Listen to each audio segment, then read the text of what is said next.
Hi guys, welcome to at a rate commerce brains hash channel. दोस्तों, आज के video में हम बात करने वाले हैं concept, features and objectives of business. So आज के वीडियो में हम इस इम्पॉर्टेंट टॉपिक के वीडियो में बात करने वाले हैं। सो गाइस, वीडियो स्टार्ट करने से पहले अगर आपने मेरे चैनल को सब्सक्राइब नहीं किया है तो please please please subscribe my channel so that you can see my rest of the videos which has already been uploaded on YouTube and my upcoming videos too. So guys, let's start with today's topic, which is concept, features and objectives of business. Business क्या होता है? Business एक busy term से बना हुआ word है। Business, busy, so business means the act of being busy. Now what is the concept? Let us see. In simple, business is an act of being busy. यानी कि business एक being busy, it is an act of being busy.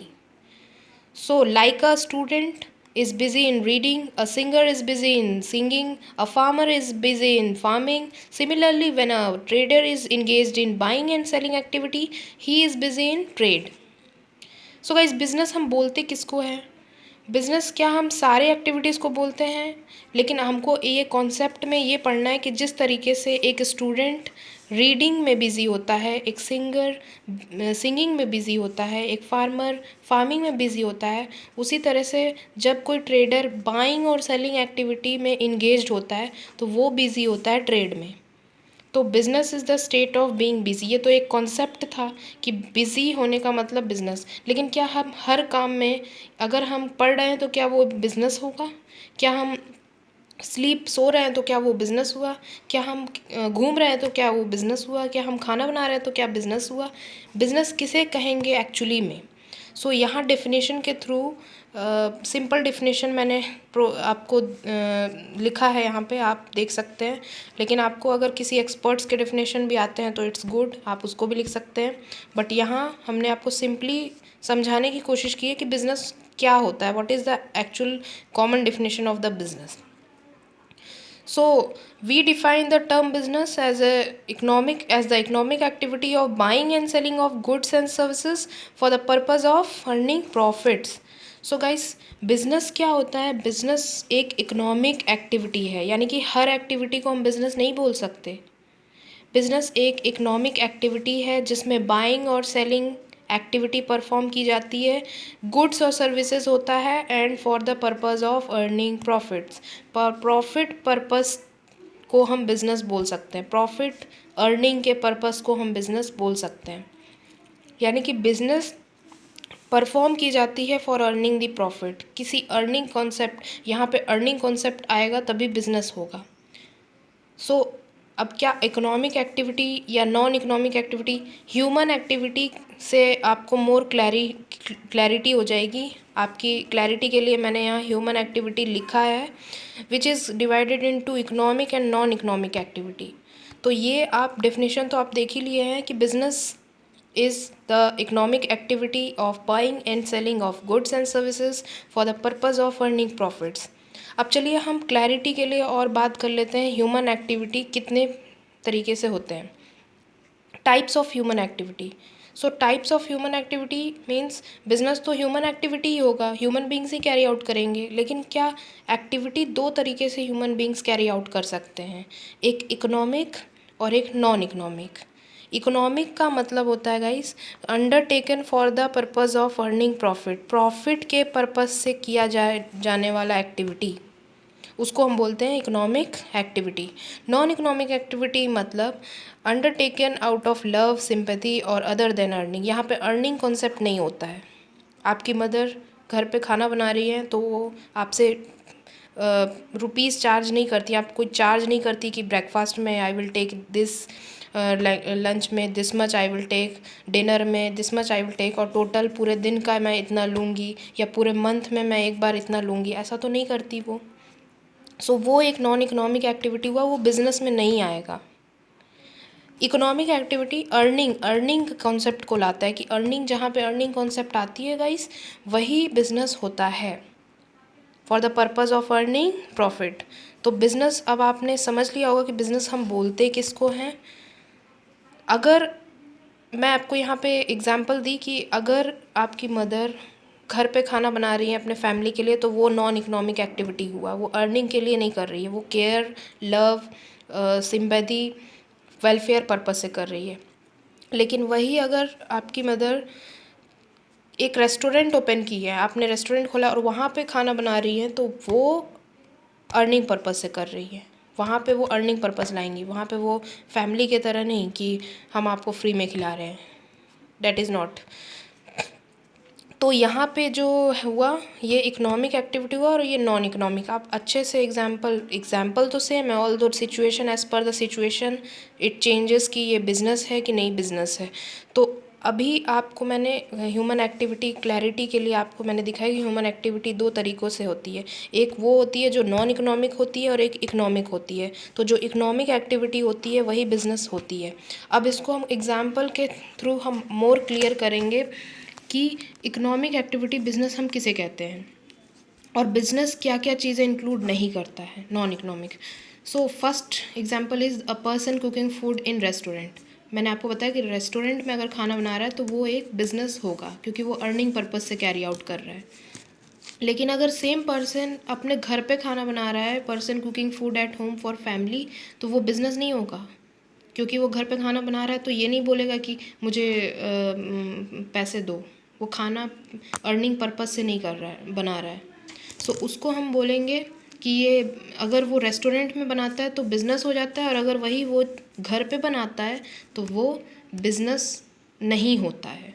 तो ये situation के according change हो रहा है। Next example we can say state a doctor treating patients. Doctor patients को ट्रीट कर रहे हैं तो वो बिज़नेस होगा क्योंकि वो उसके बदले में अर्निंग कर रहे हैं। लेकिन अ डॉक्टर ट्रीटिंग हिज सन और फैमिली, तो वो बिज़नेस नहीं हुआ क्योंकि वो अर्निंग पर्पज़ से नहीं कर रहे हैं। फिर a teacher teaching students. School में आपके टीचर्स आपको पढ़ाते हैं, बदले में आप फ़ी देते हैं, तो वो बिज़नेस हो गया। लेकिन वही टीचर अगर अपने बच्चे को घर पे पढ़ा रहा है तो वो बिज़नेस नहीं होगा। तो कहाँ अर्निंग कॉन्सेप्ट आती है, कहाँ नहीं आती है।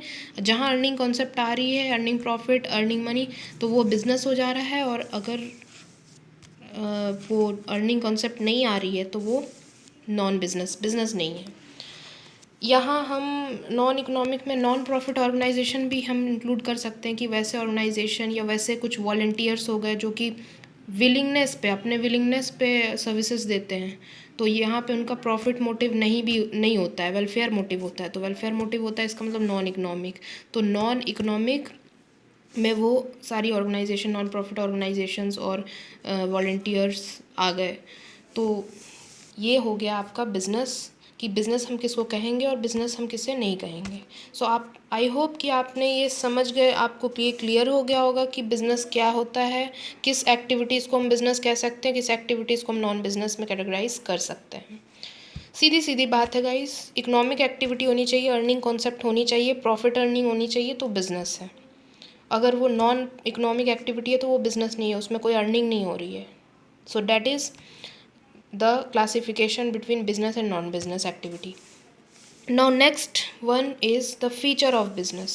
अब feature of business मतलब वही आप जानते हैं, characteristic of business, कि ऐसे कौन से characteristics हैं जो business को business बनाती हैं, क्या क्या चीज़ें business में होनी चाहिए, what are the features of business। तो हम कहेंगे कि एक business जो है really a business, वो business ही है। So first feature is distinct human activity. अभी मैंने बताया कि ह्यूमन एक्टिविटी दो तरीके से होती है, non economic activity and economic activity. तो बिजनेस हम किस ह्यूमन एक्टिविटी को कहेंगे, वैसे ह्यूमन एक्टिविटीज़ को जिसमें related to production and distribution of goods and services for the purpose of earning profits. देखिए, हम बिज़नेस वैसी इकोनॉमिक एक्टिविटीज़ को कहेंगे जो कि ह्यूमन बींग्स कैरी आउट करते हैं, which is related to production and distribution of goods and services for the purpose of earning profit. यहाँ प्रॉफिट अर्निंग का कॉन्सेप्ट आता है। हम सारी एक्टिविटीज़ को बिज़नेस नहीं बोल सकते। Non economic activity can not be termed as a business because it is not carried out or undertaken for the purpose of earning profit. लेकिन इकोनॉमिक एक्टिविटी को हम बिजनेस बोलते हैं क्योंकि इकोनॉमिक एक्टिविटीज़ वो ह्यूमन एक्टिविटीज़ जिसमें production हुआ, distribution हुआ गुड्स और सर्विसेज का for the earning profits. So it is distinct human activity. आप इसमें इस तरीके से बताएंगे, लिखेंगे कि ह्यूमन एक्टिविटीज़ 2 टाइप्स के होते हैं, इकोनॉमिक, नॉन इकोनॉमिक. सो बिजनेस हम किसे कह सकते हैं, इकोनॉमिक एक्टिविटीज़ को कह सकते हैं जो कि रिलेटेड टू है production, distribution of goods and services for the purpose of earning profit. So this one is the first feature of the business. Next feature is dynamism. Dynamism भी एक feature है बिजनेस का. Business is dynamic due to change of business environmental factors. See guys, business dynamic है क्योंकि business environment dynamic है. Business अपने surroundings में operate हो रहा है, तो जब surroundings time to time change होगा तो बिज़नेस को भी अपने अकॉर्डिंग चेंज लाना पड़ेगा, उसको उसमें अडेप्ट करना पड़ेगा. जैसे हम बोलते हैं ना सर्वाइवल ऑफ द फिटेस्ट, कि जो सर्वाइवल वही कर सकता है जो फिट है, मतलब जो बदलते परिस्थिति में खुद को ढाल ले. हिंदी में अगर हम बात करें तो ऐसे ही कि जो बदलते हुए एनवायरनमेंट में खुद को ढाल ले उसी को हम बोलेंगे fittest person, survival of the fittest. तो यहाँ भी वही चीज़ है कि बिज़नेस अगर अपने सराउंडिंग्स के अकॉर्डिंग खुद को अडेप्ट कर ले तो बिज़नेस जो है सर्वाइव कर सकता है, अदरवाइज बिज़नेस एग्जिस्ट नहीं करेगा. तो बिज़नेस डायनामिक है, बिल्कुल डायनामिक है, क्योंकि उसका जो फैक्टर्स, इन्वायरमेंटल फैक्टर्स है वो चेंज होता रहता है. बहुत सारे इन्वायरमेंटल फैक्टर्स है, you might have learned in the business environment chapter, और एक बिजनेस इन्वायरमेंट चैप्टर है उसमें आप खुद पढ़ेंगे उस टॉपिक को. सो बिजनेस डायनामिक है, बिल्कुल डायनामिक है. बिजनेस खुद को चेंज करता है, जब बिजनेस इन्वायरमेंट चेंज होता है तो बिजनेस भी खुद को चेंज करता है. जैसे एग्जांपल में हम देखें, changes in taste and preferences of customers. Customers के जब टेस्ट और प्रेफरेंस चेंज होते हैं, कस्टमर के वांट्स, नीड्स अलग अलग चेंज होते हैं, तो बिज़नेस भी अपने आप को अपने प्रोडक्ट लाइंस में चेंज कर देता है, ऑफरिंग्स में चेंज कर लेता है, पैकेजिंग साइजेस में चेंज कर लेता है. करना ज़रूरी होता है क्योंकि अगर नहीं करेगा तो सर्वाइव नहीं कर पाएगा. कभी आपने देखा है कि कोई बिज़नेस ऐसा है जो कि कस्टमर कुछ और चाह रहे हैं और वो कुछ और दे रहा है? ऐसा नहीं कर सकता. पहले करता होगा, लेकिन अब बिज़नेस इन्वायरमेंट का कॉन्सेप्ट बहुत ज़्यादा ही देखते हैं. जो भी मार्केटर्स होते हैं या जो भी सेलर्स हैं वो सब कुछ ज़्यादा देख रहे हैं कि बिज़नेस इन्वायरमेंट जो है वो उनको डायरेक्टली इम्पैक्ट कर रहा है बिज़नेस को. इसीलिए बिज़नेस एक डायनेमिक कॉन्सेप्ट, डायनेमिक नेचर है. डायनेमिक नेचर बिज़नेस का एक फीचर है. बिज़नेस खुद को चेंज करता है according to the environmental changes. So ये एक एग्जांपल आप दे सकते हैं कि टेस्ट और प्रेफरेंस अगर कस्टमर्स के चेंज हुए तो खुद पे खुद प्रोडक्ट लाइंस भी चेंज हो जाएगा बिज़नेस का, बिज़नेस भी खुद को चेंज कर लेगा. ठीक है. So that is the dynamism feature. Next one is dealings in goods and services. See guys, business करते किस लिए है? बिज़नेस कर रहे हैं तो उसमें क्या हो रहा है? क्या बिज़नेस ऐसे ही हवा में कर रहे हैं? ऐसा तो नहीं है. बिज़नेस में आप गुड्स और सर्विस से डील करेंगे ना, उसी को हम बिज़नेस बोलेंगे. या तो आप ऑफरिंग्स करेंगे या तो आप रेंडरिंग करेंगे. You offer the goods and you render the services. तो कोई भी सर्विसेज आप रेंडर कर रहे हैं वो बिज़नेस हुआ, कोई भी गुड्स आप प्रोडक्ट्स आप ऑफर कर रहे हैं वो प्रोडक्ट्स हो गया, गुड्स हो गया. तो बिज़नेस में हम गुड्स और सर्विसेज से डील करते हैं. ठीक है. बिज़नेस करने के लिए कुछ तो होना चाहिए, तो dealings in goods and services. अब वो गुड्स और सर्विसेज से डीलिंग हम किस तरीके से कर सकते हैं? या तो हम अगर ट्रेडिंग कंसर्न है, अगर हम सिर्फ ट्रेड में एंगेज्ड हैं तो हम एक्वायर करेंगे, acquisition of goods and services. Goods को, फिनिश्ड गुड्स को एक्वायर कर लेंगे और उसको सेल करेंगे, तो बिज़नेस होगा. या फिर अगर हम मैन्युफैक्चरिंग कंसर्न है तो हम गुड्स को पहले प्रोड्यूस करेंगे, प्रोडक्शन करेंगे, रॉ मटेरियल से हम गुड्स का प्रोडक्शन करेंगे, फिनिश्ड गुड्स का, then we will go for sale. तो इस तरीके से भी हम एक्वायर भी कर सकते हैं, या फिर हम खुद प्रोड्यूस कर सकते हैं, या फिर buying and selling of goods, exchange function. ये तीनों फंक्शन डीलिंग्स में आता है, dealing in goods and services. यानी कि बिजनेस में हम सर्विसेज, गुड्स और सर्विसेज से डील करते हैं. ये एक फीचर है. Next one is exchange process. Exchange भी एक फीचर है क्योंकि बिजनेस इन्वॉल्व्स टू पार्टीज़ को इन्वॉल्व करती है. One party is seller, other party is buyer. बिना टू पार्टी के बिजनेस हो ही नहीं सकता है, क्योंकि बिजनेस में ट्रांजैक्शंस होगा और ट्रांजैक्शंस के लिए दो पार्टी चाहिए। तो the exchange can be between manufacturers and wholesaler and retailer, and between retailer and final customers.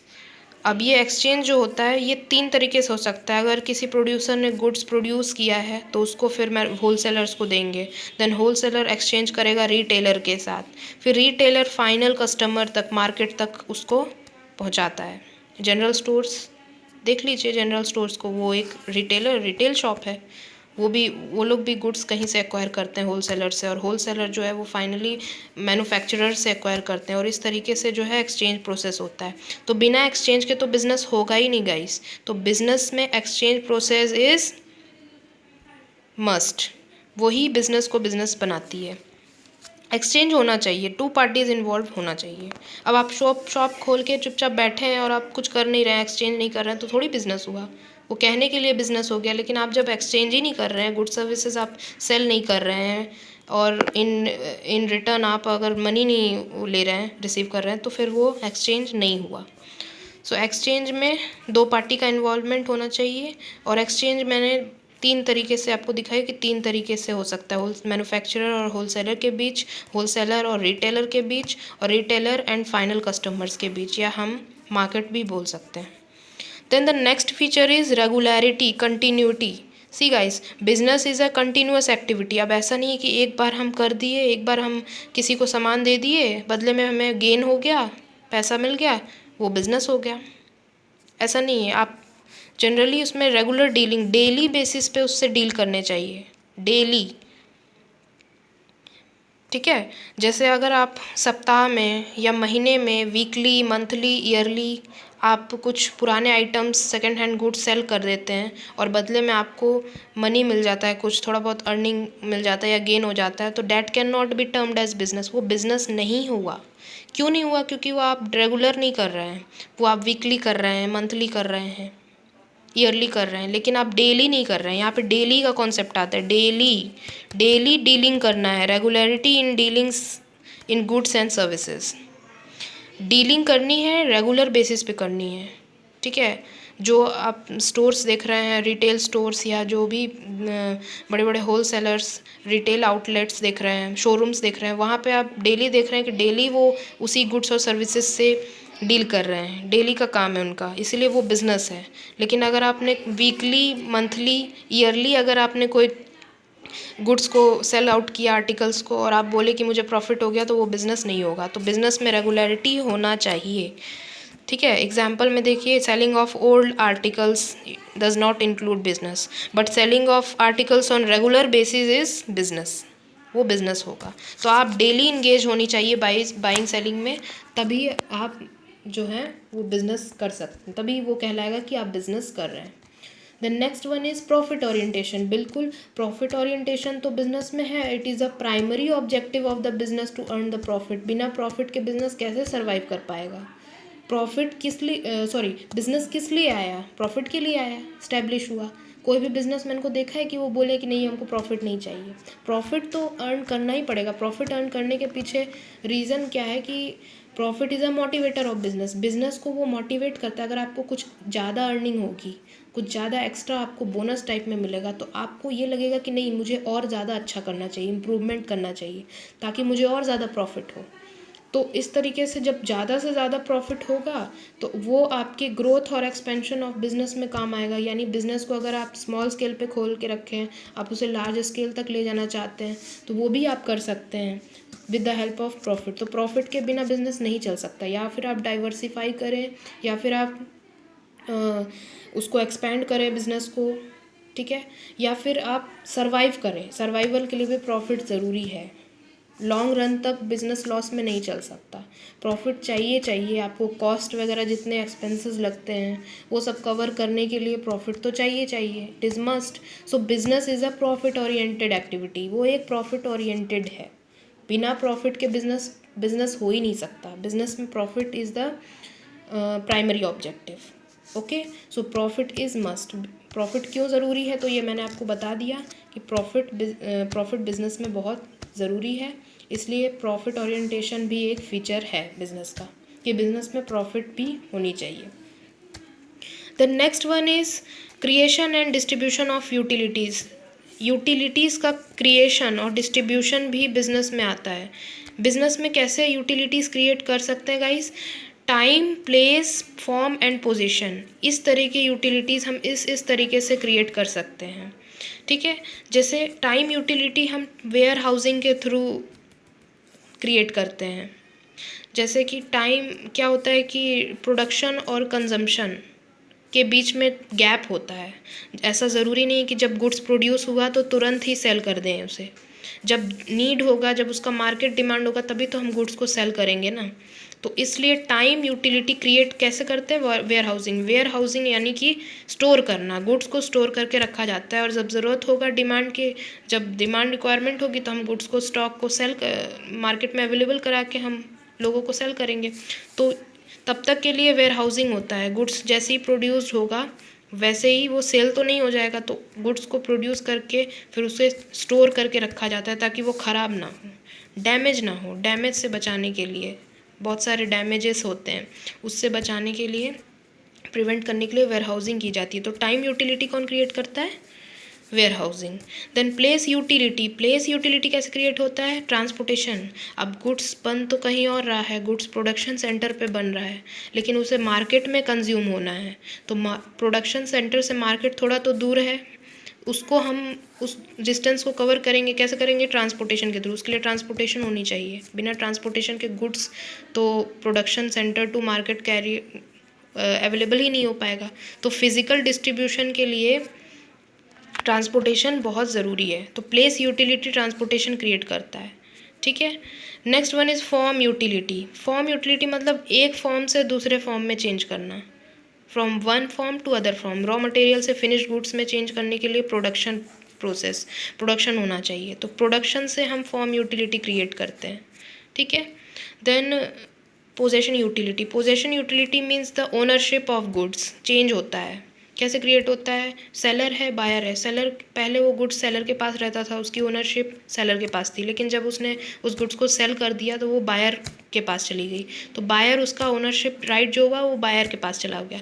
तो transfer of title of ownership of goods from seller to buyer through distribution. ये distribution के through होता है। Goods को distribute करते हैं तो वो उससे पोजीशन यूटिलिटी क्रिएट होता है। तो इस तरीके से 4 type of utilities, 4 utilities create होते हैं। Time utility through warehousing, place utility through transportation, form utility through production and possession utility through distribution of goods and services. इस तरह से बिजनेस में हम यूटिलिटीज़ क्रिएट्स करते हैं, creation and distribution of utilities. Then next one is bearing risk and uncertainties. Risk तो हर चीज़ में है, अनसर्टेनिटीज़ हर चीज़ में। अब आप बिज़नेस कर रहे हैं तो आपको नहीं पता कि कब क्या हो जाए आगे चल के, या आपको प्रॉफिट है या लॉस है, वो आप एस्टिमेशन अलग चीज़ है, लेकिन एग्जैक्ट आप नहीं बता सकते हैं। रिस्क तो रहेगा ही। रिस्क को कम कर सकते हैं, you can reduce the risk but you can't eliminate the risk. Risk को आप कम कर सकते, लेकिन आप उसको कभी ख़त्म नहीं कर सकते। रिस्क तो रहेगा ही रहेगा। तो अब जैसे आप बिज़नेस कर रहे हैं, फ्यूचर में अर्थक्वेक आ जाए, फ्लड आ जाए, तो बिज़नेस उससे अफेक्टेड होगा ना। सो नेचुरल कैलामिटीज़ के थ्रू, तो वो सारी चीज़ें रिस्क है। रिस्क वो सारी चीज़ें हैं जिसमें आपको कुछ पता नहीं है कि आगे क्या होगा। तो ऐसा कोई चीज़ नहीं है जिसमें रिस्क नहीं, रिस्क हर चीज़ में है। तो बिज़नेस जब हम कर रहे हैं तो बिज़नेस भी में भी रिस्क है, अनसर्टेनिटीज़ है, कब क्या हो जाए कोई पता नहीं है। अभी जैसे कोविड-19 आ गया, तो ये पेंडेमिक किसी भी बिजनेसमैन को तो पता नहीं होगा कि आगे चल के हमारा बिजनेस इसके वजह से लॉस होगा। तो रिस्क, अनसर्टेनिटीज़, उसी को हम बोलते हैं। Risk is uncertainty, profit is a reward for risk bearing. अब देखिए, जितना रिस्क आप बियर करेंगे उतना प्रॉफिट आपको होगा। अगर आप रिस्क ही नहीं बियर करेंगे तो प्रॉफिट कहाँ से मिलेगा? जितना ज़्यादा रिस्क लेंगे उतना ज़्यादा प्रॉफिट होगा। ये एक फंडा है, ये एक फॉर्मूला है बिजनेस का कि higher the degree of risk, higher is the profit, lower the degree of risk, lower is the profit. जितना ज़्यादा रिस्की बिजनेस करेंगे उतना ज़्यादा प्रॉफिट होगा, जितना कम रिस्की बिजनेस करेंगे उतना कम प्रॉफिट होगा। एग्जाम्पल ले लीजिए एक सोल प्रोप्रिएटरशिप बिजनेस का। वो बहुत कम रिस्क लेते हैं तो उनको कम प्रॉफिट होता है। कंपनी ऑर्गेनाइजेशन में देखिए बहुत ज़्यादा रिस्की बिजनेस करते हैं वो, तो उनका जो प्रॉफिट होता है वो भी बहुत ज़्यादा होता है। तो ये चीज़ बियरिंग रिस्क और अनसर्टेनिटीज़ पे है कि बिजनेस में जो रिस्क है वो है और अनसर्टेनिटीज़ है होती ही होती है। ठीक है, then next last feature is delivering satisfaction या delivering satisfaction. See guys, satisfaction को डिलीवर करने का मतलब होता है कि आप अपने कस्टमर्स के स्टैंडर्ड को इम्प्रूव कर रहे हैं, लिविंग स्टैंडर्ड को इम्प्रूव कर रहे हैं। कैसे कर रहे हैं? Through creating and distributing utilities. Utilities time, place, form, possession, ये 4 तरीके की यूटिलिटी क्रिएट करके आप अपने कस्टमर्स का जो स्टैंडर्ड है वो डिलीवर कर रहे हैं। So as to attract the new customers and improving the standard, living standard through delivering satisfaction. इस तरीके से आप सेटिस्फैक्शन डिलीवर करते हैं। तो बिजनेस जो है वो डिलीवर भी करता है satisfaction to the customers through creating and distributing utilities. उनके लिविंग स्टैंडर्ड में, उनके लिविंग स्टैंडर्ड को रेज करना, ठीक है, इम्प्रूव करना, उसको हम बोलते हैं डिलीवरिंग सेटिस्फैक्शन। तो ये भी एक फ़ीचर है। सो गाइस, ये तो हमारा एक फ़ीचर था कि क्या चीज़ें बिज़नेस को बिज़नेस बनाती है। अब नेक्स्ट लास्ट जो है वो है ऑब्जेक्टिव्स ऑफ बिज़नेस। बिज़नेस के अब क्या ऑब्जेक्टिव्स हैं? ऑब्जेक्टिव्स मतलब एम, कि बिज़नेस जब आपने बिज़नेस सेटअप किया, आप जब बिज़नेस कर रहे हैं तो आपका क्या एम होना चाहिए। तो एम को हमने 3 बेसिक कैटेगरी में डिवाइड किया है, ब्रॉड कैटेगरीज में हम बोलेंगे। 3 ऑब्जेक्टिव्स होते हैं बिज़नेस के basically. The first objective is organisational objective, the other one is social objective, the third one is personal objective. So guys, 3 objectives हैं, organisational, social and personal business के। अब organisational objective को हम economic objective भी बोल सकते हैं। जो ऑर्गेनाइजेशन, जो बिज़नेस खुद के लिए होता है, बिज़नेस खुद के लिए ऑब्जेक्टिव, उसको बोलते हैं ऑर्गेनाइजेशनल ऑब्जेक्टिव। कि बिज़नेस का खुद का ऑब्जेक्टिव क्या है। खुद का ऑब्जेक्टिव 3 तरीके से, सर्वाइवल, प्रॉफिट, ग्रोथ। पहले सर्वाइव करना है, फिर प्रॉफिट करनी है, फिर ग्रो करना है। तो ये बिज़नेस की ऑब्जेक्टिव है कि पहले हम सर्वाइव करेंगे। सर्वाइव कैसे कर सकते हैं? Earning enough revenues to cover cost. Survival हम तभी कर सकते हैं जब हम इनफ और इनफ रेवेन्यूज़ अर्न करें so as to cover the cost. तो जब हम सर्वाइव कर लेंगे तो उसके बाद हम प्रॉफिट के ओर जाएंगे कि प्रॉफिट हमें करना है। वो एक ऑब्जेक्टिव हो गया बिज़नेस का। प्रॉफिट हम कैसे करेंगे? प्रॉफिट हम क्यों करेंगे? For the growth and expansion. Diversify करना, बिज़नेस को आगे डाइवर्सिफाई करना, या हम कह सकते हैं उसको एक्सपैंड करना। तो बिज़नेस को एक्सपैंड करना, ये जिसको हम बोलते हैं ग्रोथ। ग्रोथ प्रॉफिट करने के बाद ही ग्रोथ होगा, क्योंकि जो प्रॉफिट हमें मिलेगा हम उसको बिज़नेस में फिर से इन्वेस्ट करेंगे और फिर हम ग्रो करेंगे। तो बिज़नेस प्रॉफिट से ही ग्रो हो सकता है। सो जितना प्रॉफिट होगा उतना बिज़नेस हम एक्सपैंड कर सकते हैं। तो एक्सपेंशन पर्पज़ से प्रॉफिट की रिक्वायरमेंट है। So survival, profit, growth. Then after that growth. Growth हम किस किस तरीके से कर सकते हैं? इंक्रीज़ इन सेल्स, सेल्स को इंक्रीज़ कर सकते हैं हम, सेल्स वॉल्यूम को इंक्रीज़ कर सकते हैं। प्रोडक्ट लाइंस को हम इंक्रीज़ कर सकते हैं, यानी कि हम डाइवर्सिफाई कर सकते हैं। अगर पहले हम एक प्रोडक्ट से डील कर रहे थे तो हम अलग अलग प्रोडक्ट, अलग अलग वेराइटीज़ या अलग अलग डिपार्टमेंट्स टाइप में, डिपार्टमेंटल स्टोर्स जो हो गया जैसे, उसमें हम डील कर सकते हैं। डाइवर्सिफाई प्रोडक्ट, डिफरेंट प्रोडक्ट से हम डील कर सकते हैं। Then increase in investment, sales से, प्रोडक्ट लाइन से, और इन्वेस्टमेंट कैपिटल वगैरह भी हम ज़्यादा इंट्रोड्यूस कर सकते हैं। तो इस तरीके से बिज़नेस हमारा ग्रो करेगा। So survival, profit, growth is the organisational objective, जो कि ऑर्गेनाइजेशन खुद के लिए अचीव करना चाहता है, खुद के लिए एम रखता है, वो होता है organisational objective. The next objective is social objective. Social objective क्या होते हैं? जो सोसाइटी को, जो बिज़नेस को सोसाइटी के लिए करना चाहिए, यानी कि जो बिज़नेस के ऑब्लिगेशंस हो गए, ड्यूटी हो गई सोसाइटीज़ के बेनिफिट के लिए, उसको हम सोशल ऑब्जेक्टिव बोलते हैं। ठीक है, अब क्या क्या सोशल ऑब्जेक्टिव होते हैं बिज़नेस के? Providing educational and housing facilities, employees हैं, एम्प्लॉयज़ के चाइल्ड को एजुकेशन देना, उनको हाउसिंग फैसिलिटीज़ देना, ये सब सोशल ऑब्जेक्टिव है। Then providing child care for employees children, creches वगैरह प्रोवाइड करना। अगर कोई एम्प्लॉयज़ है, उनके छोटे छोटे बच्चे हैं, बहुत छोटे हैं, तो जब वो काम पे चले जाएं तो उस समय के लिए वो चाइल्ड केयर सेंटर पे छोड़ के जाते हैं बच्चों को। तो वैसे भी बिज़नेस जो है चाइल्ड केयर सेंटर जो है प्रोवाइड कर सकती है, ठीक है। तो उससे एम्प्लॉयज़ को ज़्यादा सेटिस्फैक्शन मिलेगा कि हाँ, बिज़नेस साथ साथ में हमें भी देख रही है और हमारे फैमिली को भी, हमारे बच्चों को भी देख रही है। तो जैसे बहुत सारे आप देखेंगे, बहुत सारे बैंक्स का हम देख लें, बैंक जॉब, तो बैंकिंग में भी आप देखेंगे कि उनको हाउसिंग फैसिलिटीज़ मिलती है। अगर बैंक में काम कर रहे हैं वो, तो उनको क्वार्टर मिला हुआ है। अब एनटीपीसी को भी आप देख लीजिए, एनटीपीसी बहुत फेमस, एनटीपीसी जो है वो भी अब क्वार्टर अवेलेबल कराते हैं एम्प्लॉयज़ को। उनको फ्री रेंट रहता है, फ्री इलेक्ट्रिसिटी रहता है, फ्री मेडिकल फैसिलिटीज़ रहता है, उनके बच्चों को फ्री एजुकेशन रहता है। तो एनटीपीसी भी जो है वो प्रोवाइड कर रही है दिस टाइप ऑफ एजुकेशनल और housing facilities. Then providing child care for employees children, employees के चिल्ड्रन को क्रचेस वगैरह प्रोवाइड करना। Then providing good quality product at reasonable prices. अब ये गुड क्वालिटी प्रोडक्ट ऐसा नहीं है कि कुछ भी बना के हम सेल कर रहे हैं, डिफेक्टिव गुड्स नहीं, सोसाइटी में गुड क्वालिटी प्रोडक्ट्स को अवेलेबल कराना एट रीज़नेबल प्राइजेस।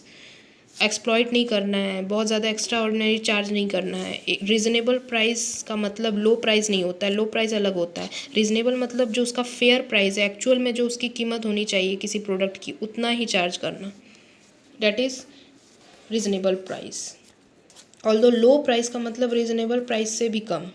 तो लो प्राइस इन्फीरियर टाइप का हो गया कि जब वो पुअर पर्सन है तो उसको लो प्राइस पे अवेलेबल करो, वो अलग बात है, वो राशन शॉप्स करवाते हैं।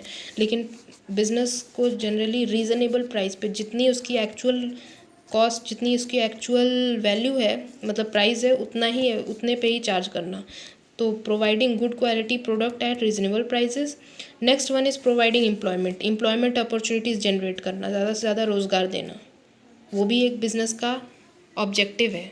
तो इस तरीके से बिज़नेस जो है सोशल ऑब्जेक्टिव को फुलफ़िल कर सकती है, सोसाइटी के ऑब्जेक्टिव को फुलफ़िल कर सकती है। ऑल्दो आप social responsibilities and business responsibilities and social responsibilities and business ethics एक चैप्टर है, वो भी आप पढ़ेंगे। वो भी आपको आगे भी बीकॉम कोर्सेज़ में, आफ्टर 11th-12th आपको बीकॉम कोर्सेज़ में भी वो पढ़ने को रहेगा कि क्या क्या सोशल ऑब्जेक्टिव है, क्या क्या सोशल रिस्पॉन्सिबिलिटीज़ हैं बिज़नेस के, वो परफॉर्म करनी चाहिए। वही हो गया, सोशल रिस्पॉन्सिबिलिटीज़ ही सोशल ऑब्जेक्टिव हो गया, ठीक है। तो इस तरीके से आप सोशल ऑब्जेक्टिव परफॉर्म कर सकते हैं। नेक्स्ट वन, बिज़नेस के पर्सनल ऑब्जेक्टिव होते हैं। बिज़नेस में जो वर्क कर रहे हैं एम्प्लॉयज़, उनके खुद के गोल्स हैं, उसको भी देखना है, उसको, उनके गोल्स को भी रिस्पेक्ट करना है, उनके लिए उसको भी मतलब देखना है। तो पर्सनल ऑब्जेक्टिव वही हो गया कि बिज़नेस अपने जो इंडिविजुअल्स हैं उनके गोल्स को कैसे वो अचीव कर सकता है। सो पर्सनल ऑब्जेक्टिव में there is financial needs, social needs, personal needs. Financial needs मतलब फाइनेंस की रिक्वायरमेंट, कैसे, offering competitive salaries and perks. जो एम्प्लॉयज़ बहुत अच्छा है उसको ज़्यादा से ज़्यादा वेजेस देना, जो एम्प्लॉयज़ थोड़ा कम है, लो प्रोडक्टिविटी, उसको कम वेज देना। तो इस तरीके से कॉम्पिटिटिव सैलरीज़ उनको देना, उनके सैलरीज़ में इंक्रीमेंट्स आप कर सकते हैं, उससे उनका जो है फाइनेंशियल नीड अचीव होगा। और बोनस भी आप उनको टाइम टू टाइम प्रोवाइड कर सकते हैं। तो ये हो गया फाइनेंशियल नीड्स कि सोशल पर्सनल ऑब्जेक्टिव में आप कैसे फाइनेंशियल नीड्स को फुलफ़िल कर सकते हैं।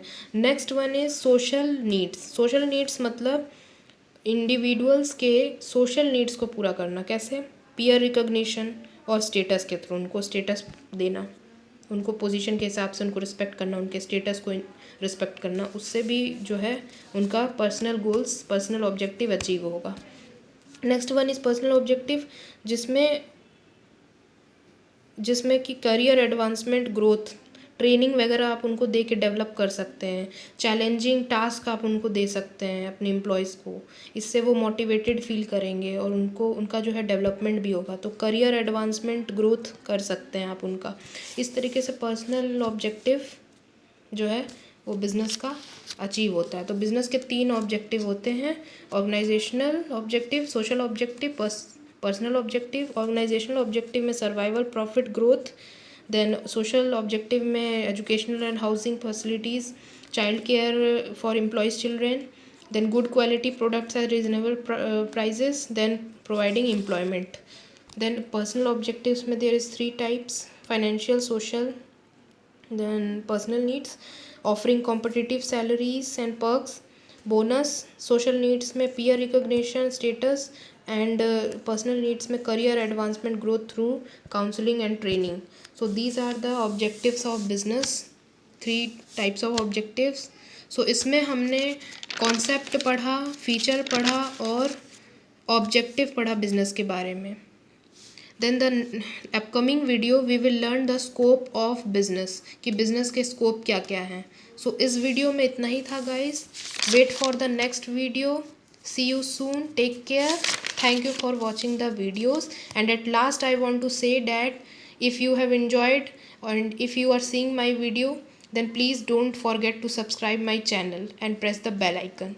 So thank you friends, bye bye.